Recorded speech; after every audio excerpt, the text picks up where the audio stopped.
En Uruguay, el 30% de niños está medicado, cifra bastante por encima de la media a nivel mundial que se encuentra entre el 5 y el 7%, según una investigación de la doctora en Ciencias Sociales María Noel Míguez.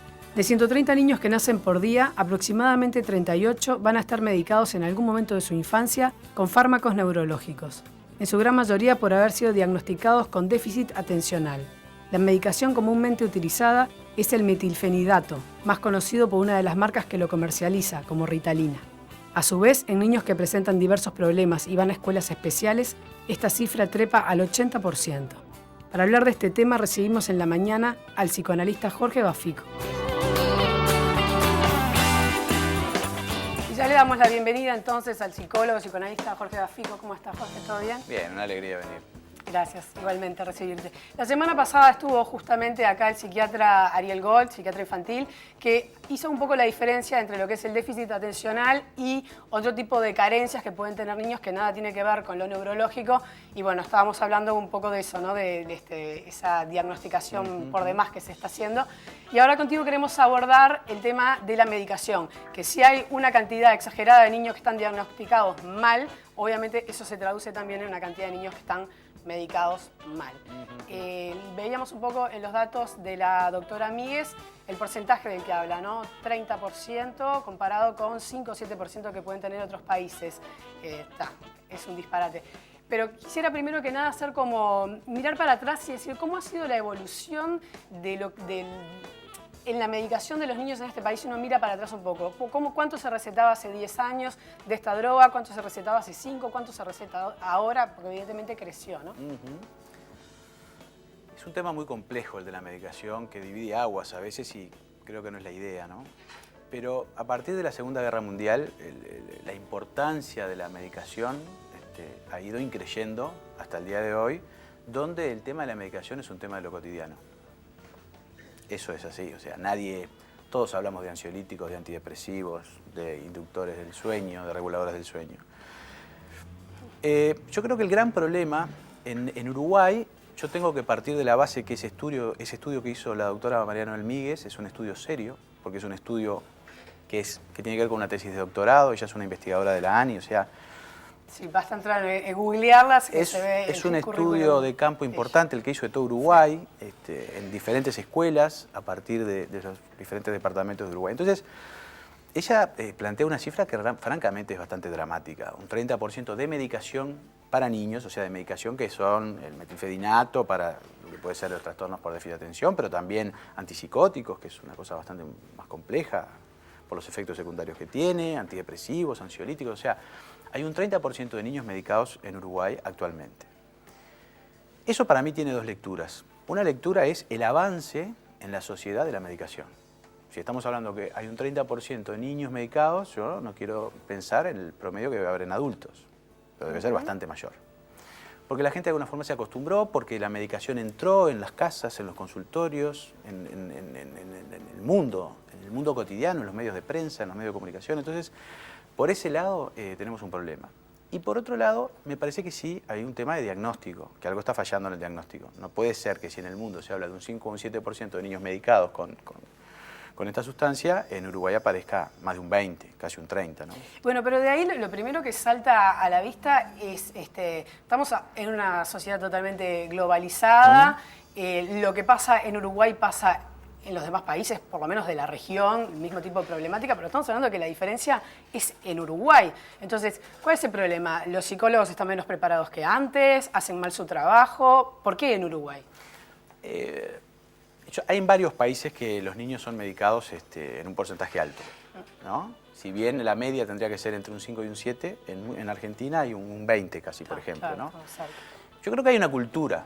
Hay una cultura que tiene que ver con que el niño que es un poco inquieto o el niño que tiene un problema rápidamente se lo conduce a ese lugar que es el déficit de atención, por ejemplo, ¿no? Hoy vivimos en un mundo, como vos decís, globalizado, un mundo donde el sujeto pasó a ser objeto, hasta objeto de consumo, las relaciones son rápidas, son etéreas, son líquidas, y eso también genera una necesidad de estar todo el tiempo en un estado de felicidad y de globalización, o sea, un estado de normalidad. ¿Qué es la normalidad? Es complicado de saber.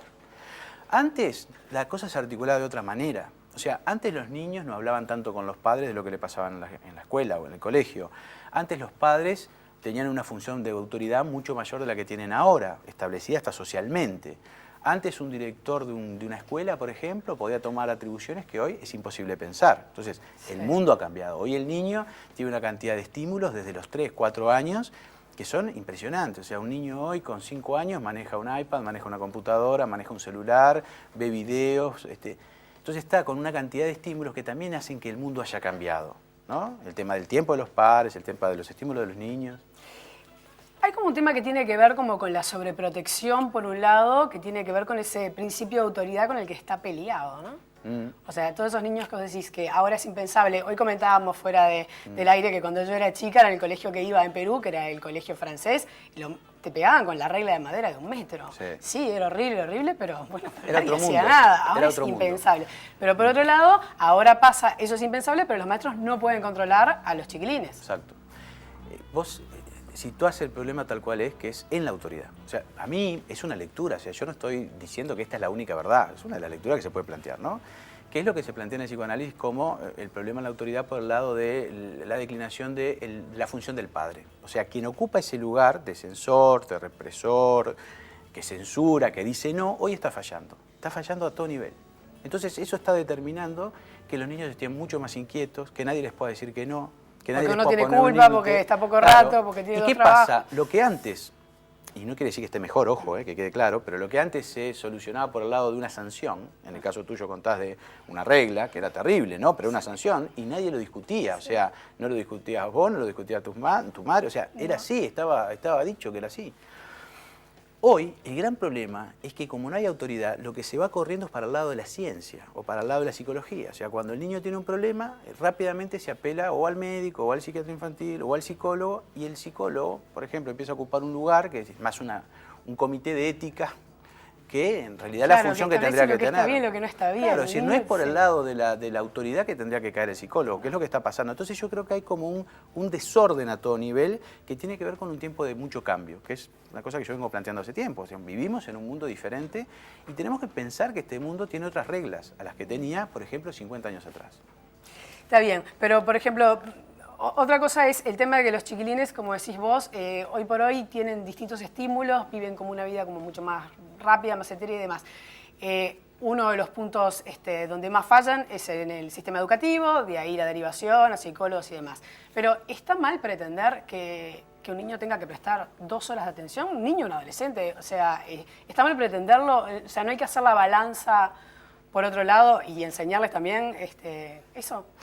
No está mal, lo tendría que hacer, y de hecho se están implementando. Creo que el plan Ceibal tiene mucho que ver con eso, o sea, tratar de llevar la tecnología al niño para que se pueda focalizar desde ahí, que es lo que se está pensando. Pero indudablemente hoy a un niño le cuesta mucho más concentrarse 2 o 3 horas, estar quieto 2 o 3 horas, o 4 o 5, que hace 40 años atrás. Jorge, ¿podemos repasar un poco concretamente, hablando del metilfenidato, para decirlo correctamente, cuál es el efecto que produce en un niño, cuáles son los efectos secundarios a corto plazo y cuáles son los efectos secundarios a largo plazo? ¿Podemos hablar de eso?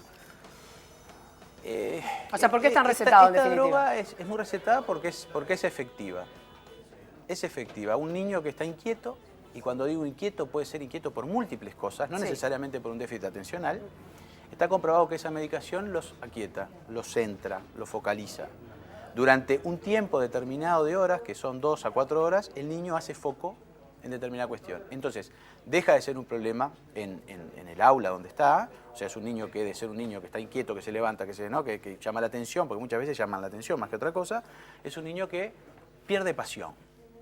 Que ese también es otro tema que hay que pensar. Bárbaro, los niños los aplacamos, pero estamos haciendo que pierdan pasión. Sí, que también es una cosa a pensar, ¿no? Se aplanan. Que por un lado uno dice, bueno, desde un punto de vista académico funciona. Ahora, está comprobado que a la larga, también hay estudios que no hablan muy bien de esta droga, que el niño después, cuando es adolescente, entre otras cosas, puede tener una tendencia a la adicción. Claro, porque ya fue adicto. Y a mí lo que me parece que es más complejo es que ese niño arranca como un niño problema. Y se estigmatiza, o sea, el colegio lo estigmatiza, la escuela lo estigmatiza, ya se marca en un lugar. En Estados Unidos pasan cosas increíbles. La otra vez una psicoanalista argentina que vino a una charla acá a Uruguay, a la Facultad de Psicología, contaba que en Miami, en los liceos y en las universidades, aparte de las bedelías, de las secretarias, hay enfermeras.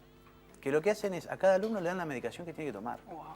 Entonces uno dice, indudablemente el mundo, aquellas películas y libros de ciencia ficción que hablaban de un mundo muy poco feliz, realmente se empieza a ver algo que tiene que ver con, no sé, algo que tenemos que empezar a pensar qué nos está pasando también, ¿no? Para que pasen estas cosas. Eso que decís también tiene que ver con que se cuidan más, ¿no? O sea, ahora en una escuela, también volviendo a nuestra infancia, si a vos te tenían que dar un antibiótico, nada, mandabas la cajita, tu mamá mandaba una nota diciendo darle a tal hora. Hoy por hoy los maestros no pueden proporcionarte ningún tipo de medicación. En Estados Unidos, pensando lo que decías de Estados Unidos. En Estados Unidos, por ejemplo, lo que pasa es que si ven que un niño es inquieto, ese niño, por su inquietud, puede lastimar a alguien, a otro niño. Ese otro niño, si se lastima, puede generarle una demanda al colegio. Entonces el colegio lo que dice, este niño tiene un problema, si usted no lo manda a un tratamiento y no lo medica, nosotros lo tenemos que expulsar.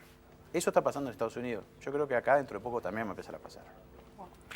Jorge Gafico, psicólogo, muchísimas gracias por haber estado acá. Gracias. La seguiremos, es un temón. Gracias. Sigue Gonzalo.